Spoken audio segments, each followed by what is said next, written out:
नमस्कार, मैं अनुज कुमार। आप देख रहे हैं जनपथ और इस वक्त आपके सामने हाजिर हूँ एक बड़ी खबर को लेकर। लेकिन उससे पहले मैं बता दूं, मैं आया हुआ था बाबा साहब भीमराव अंबेडकर यूनिवर्सिटी लखनऊ के अंदर, और यहाँ पर जैसे ही मुझे ये खबर निकल कर सामने आई तो सोचा आपके सामने ये खबर रखी जाए, क्योंकि खबर बहुत ज़्यादा इंपॉर्टेंट है। जिस तरीके से बात किया जाए, 10 तारीख को बहुजन समाज पार्टी की ऑल इंडिया की एक बड़ी बैठक हुई, और उस बैठक में जिस तरीके से आकाश आनंद को बहुजन समाज पार्टी का उत्तराधिकारी बनाया गया, उसके बाद तमाम जो लोग हैं, लगातार पक्ष विपक्ष के लोग लगातार तमाम तरीके की प्रतिक्रियाएं देते हैं। लेकिन इसके इतर अगर देखा जाए, आकाश आनंद इन सारी प्रतिक्रियाओं से अलग बहुजन समाज पार्टी के भविष्य में क्या होगा, इसको लेकर लगातार जो है रणनीतियां बना रहे हैं, तमाम तरीके की चीज़ें कर रहे हैं। आईटी सेल मजबूत कर रहे हैं, बसपा की रणनीतियों को मजबूत कर रहे हैं। और वहीं अगर देखा जाए, आज आकाश आनंद का सबसे पहले एक बड़ा वीडियो जो ट्वीट आया है निकलकर, वो मैं आपके सामने रखना चाहूँगा। लेकिन उससे पहले बता दूं, आकाश आनंद ने जो ये ट्वीट किया है वो बाबा साहब भीमराव अंबेडकर, मान्यवर कांसीराम साहब और मायावती जी के स्टैचू के सामने उनको नमन करते हुए बड़ा ट्वीट और फोटो की है। तो वो मैं ट्वीट पढ़कर आपको बताता हूँ। सबसे पहले आकाश आनंद जी लिखते हैं, बाबा साहब डॉक्टर भीमराव अंबेडकर और मान्यवर कांसीराम साहब जी की विचारधारा को आगे बढ़ाने के लिए देश में दलित, शोषित, वंचित समाज के विकास के लिए आदरणीय मायावती जी ने मुझे अहम जिम्मेदारी सौंपी है।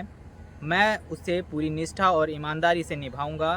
बहुजन समाज पार्टी एक मिशन है और इस मिशन को हमें देश के कोने कोने तक पहुंचाना है। मैं सभी कार्यकर्ताओं और समर्थकों का दिलों से आभार व्यक्त करता हूं। इस सफ़र में आप सभी युवा साथियों का साथ बहुत बेहद ज़रूरी है। आपके साथ जुड़ना चाहता हूं, आपके साथ चलना चाहता हूं, क्योंकि सामाजिक न्याय की लड़ाई ये बहुत लंबी है। कमर कस लीजिए। बड़ी बात उन्होंने कही है, और उन्होंने जिस तरीके से बातों को कहा है और जिस तरीके से तमाम आलोचनाओं से इतर होते हुए उन्होंने बताया है कि सामाजिक न्याय की जो लड़ाई है, शोषित वंचित समाज की जो ये लड़ाई है, ये बहुत लंबी चलने वाली है। और इसको लेकर आकाश आनंद कमर कसने को लेकर बात कर रहे हैं, और तमाम तरीके की जो रणनीतियाँ इस समाज की लड़ाई को लेकर उन्होंने जो तैयार की है वो लगातार जो है आपको दिखाई देंगी। लेकिन इससे बावजूद मैं आपको बता दूँ, जिस तरीके से देखा जाए, आकाश आनंद को उन प्रदेशों का कार्यभार दिया गया है, उन प्रदेशों में उनके निर्णय पूरी तरीके से लागू होंगे जिन प्रदेशों में बहुजन समाज पार्टी का जनाधार उस तरीके से नहीं है, या फिर ये कहा जाए बहुजन समाज पार्टी के सबसे कमज़ोर वोट बैंक वाले जो प्रदेश हैं, उनकी जिम्मेदारी आकाश आनंद को दी गई है। और उत्तर प्रदेश और उत्तराखंड की बात की जाए तो ये बहुजन समाज पार्टी की राष्ट्रीय अध्यक्षा मायावती जी को, दोनों की जो है कमान अभी उन्हीं के साथ उनके पास है। और बसपा की क्या रणनीति होगी, बसपा किसी के साथ गठबंधन करेगी या पार्टी का जो सर्वमान्य निर्णय होगा वो अभी बहुजन समाज पार्टी की राष्ट्रीय अध्यक्षा मायावती जी के साथ में ही है। लेकिन उन्होंने जिस तरीके से कहा है कि मैं इस जिम्मेदारी को पूरी निष्ठा और ईमानदारी से निभाऊंगा, ये भी उन्होंने कहा है। और इसके साथ ही साथ उन्होंने कहा है कि इस बहुजन मिशन को मैं देश के कोने कोने तक पहुंचाऊंगा। और इसके साथ ही उन्होंने तमाम जो समर्थक हैं, तमाम जो कार्यकर्ता हैं, उनका आभार व्यक्त किया है। और इसी के साथ साथ उन्होंने युवाओं से बड़ी अपील की है कि युवाओं के साथ चलना चाहते हैं, युवाओं से मिलना चाहते हैं, युवाओं से जुड़ना चाहते हैं, और सामाजिक लड़ाई जो है उसकी लड़ाई के लिए लड़ना चाहते हैं। और इसके लिए उन्होंने कमर कस ली है।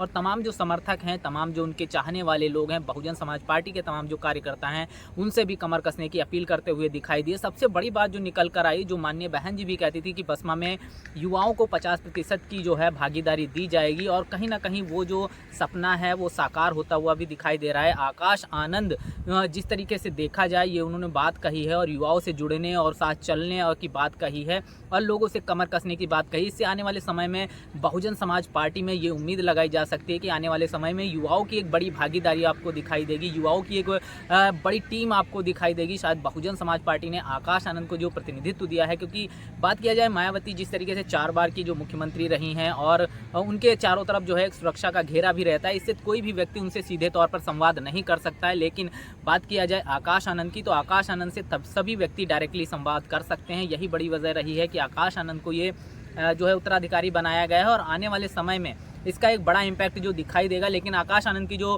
प्रतिक्रिया निकल कर आई, जो तस्वीरें निकल कर आई, इससे साफ तौर पर दिखाई दे रहा है कि आकाश आनंद पार्टी को लेकर बहुत ज़्यादा संजीदा हैं, और पार्टी के कार्यभार के लिए उन्होंने कमर कस ली है, तमाम तरीके की तैयारियां उन्होंने कर ली है। और उत्तर प्रदेश और उत्तराखंड के अलावा जो 26 प्रदेश हैं, उन प्रदेशों में आकाश आनंद जो है तमाम तरीके से बहुजन समाज पार्टी की जो है विचारधारा, बहुजन समाज को जो विचारधारा है उसको कोने कोने तक पहुँचाएंगे, बहुजन समाज पार्टी के कैडर को मजबूत करेंगे, उसके वोट बैंक को मजबूत करेंगे। और इसके लिए उन्होंने तमाम जो तैयारियां कर ली हैं, उन्होंने एक बड़ी टीम तैयार की यूनिवर्सिटी है, जिसमें तमाम जो विश्वविद्यालय हैं, सेंट्रल यूनिवर्सिटीज़ हैं, उनके जो इंटेलेक्चुअल लोग हैं, वहाँ के जो प्रोफेसर हैं, स्टूडेंट्स हैं, उनकी एक बड़ी टीम जो है उनके पास में है और मैनेजमेंट की एक बड़ी टीम है। और आने वाले समय में इसका प्रभाव जो दिखाई देगा और सोशल मीडिया पर कुछ प्रभाव आपको दिखाई देने भी लगा होगा। बहरहाल इस पूरे मुद्दे पर आपका क्या कहना है, कमेंट बॉक्स में अपनी प्रतिक्रिया जरूर दीजिएगा। बने रहिएगा जनपद के साथ, तब तक के लिए जय भीम, जय भारत।